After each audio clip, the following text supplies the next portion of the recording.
Bonjour, donc lors de la dernière vidéo, j'avais entamé mon chapitre 1, les sources du conflit. J'avais entamé mon grand 1 sur les sources psychologiques du conflit puisque j'avais fait l'introduction. J'avais présenté certains mécanismes de psychologie individuelle.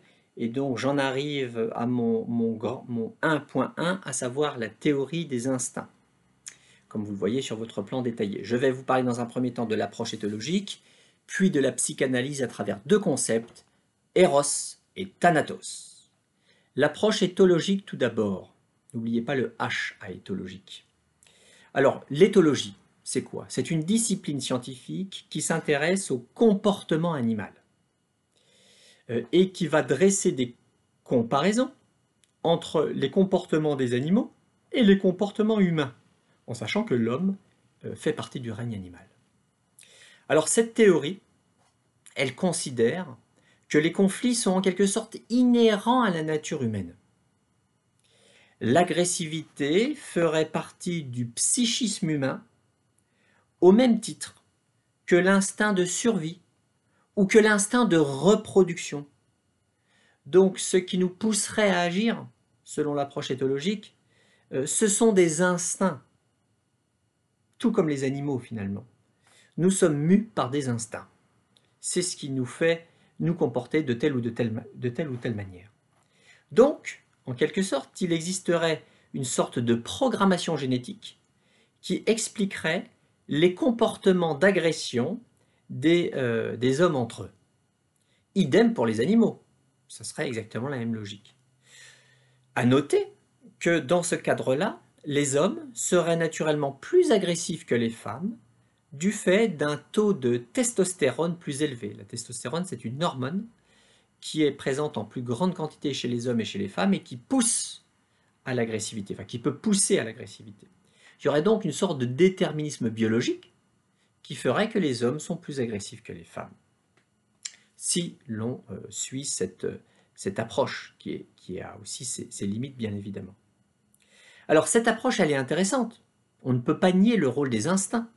L'instinct de survie, l'instinct de reproduction, une sorte d'instinct, l'instinct d'agressivité, si j'en crois l'approche éthologique, mais cette théorie, elle a aussi ses limites. Et je voudrais pointer 4 limites. Premièrement, on peut discuter l'idée d'extrapoler, c'est-à-dire de généraliser, à partir de comportements animaux, des comportements humains.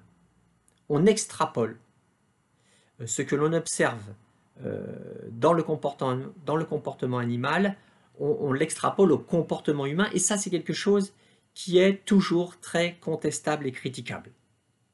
Deuxièmement, les facteurs sociaux et culturels liés à une époque précise, liés à un lieu donné, sont minimisés. Si l'agressivité s'explique avant tout par des instincts et par une programmation génétique, inscrits en chacun de nous, alors les facteurs sociaux et culturels deviennent secondaires, ce qui est contestable. On pourrait tout à fait renverser la perspective et dire que les facteurs sociaux et culturels ont plus d'importance dans le déclenchement de l'agressivité, dans le développement de l'agressivité, que les facteurs purement qui relèveraient des instincts. Bon, là, on est confronté à un vieux débat que je ne pourrais pas trancher entre ce qui relève de l'inné, et l'instinct ou les instincts, cela relève de l'inné, et ce qui relève de l'acquis. Quand je parle des facteurs sociaux et culturels, on est dans le domaine de l'acquis, de la culture, des apprentissages, de la société.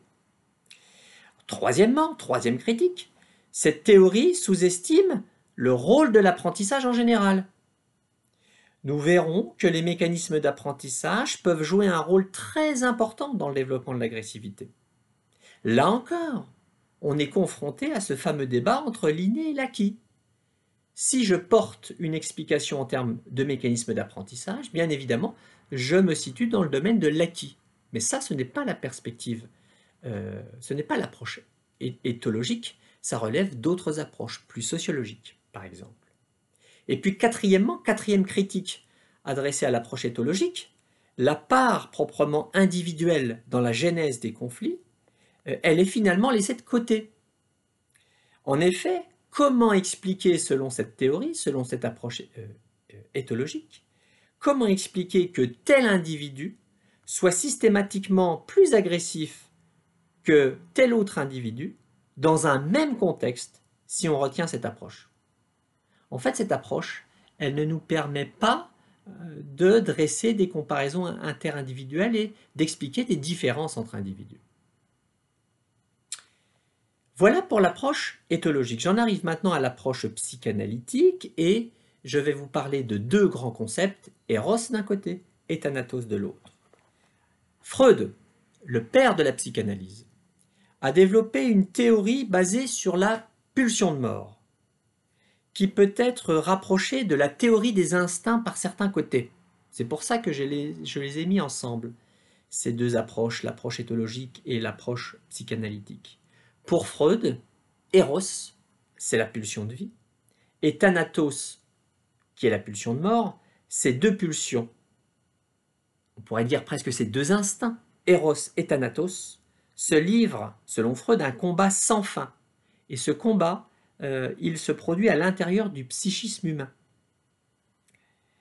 Quand l'instinct de vie domine, quand Eros domine, l'envie de vivre et la recherche du plaisir va organiser le développement de l'individu. La pulsion de vie va être plus forte que la pulsion de mort.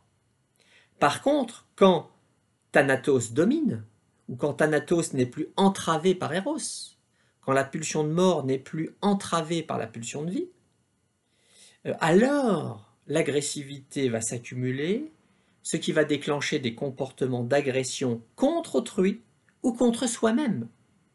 Et un exemple de comportement agressif vis-à-vis de soi-même, c'est par exemple le suicide. Donc ça peut aller jusqu'au meurtre, comportement agressif par excellence vis-à-vis d'autrui, ou ça peut aller jusqu'au suicide. Je retourne l'agressivité contre moi.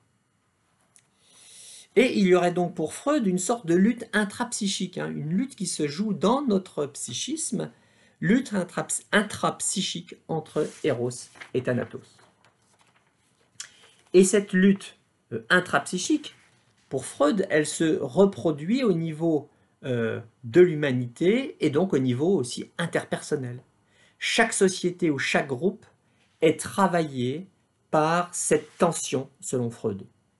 Par exemple, dans cette perspective, les guerres correspondraient au fait que la société n'a pas offert suffisamment de dérivatifs à la pulsion de mort, n'a pas offert suffisamment de dérivatifs à Thanatos. Les guerres sont l'expression de Thanatos, à un plan collectif et sociétal. On peut aussi, à partir de cette théorie, analyser le rôle du sport, le rôle joué par le sport dans nos sociétés. Le sport, c'est ce qu'on appelle une activité sublimatoire en psychanalyse, c'est-à-dire c'est un exutoire.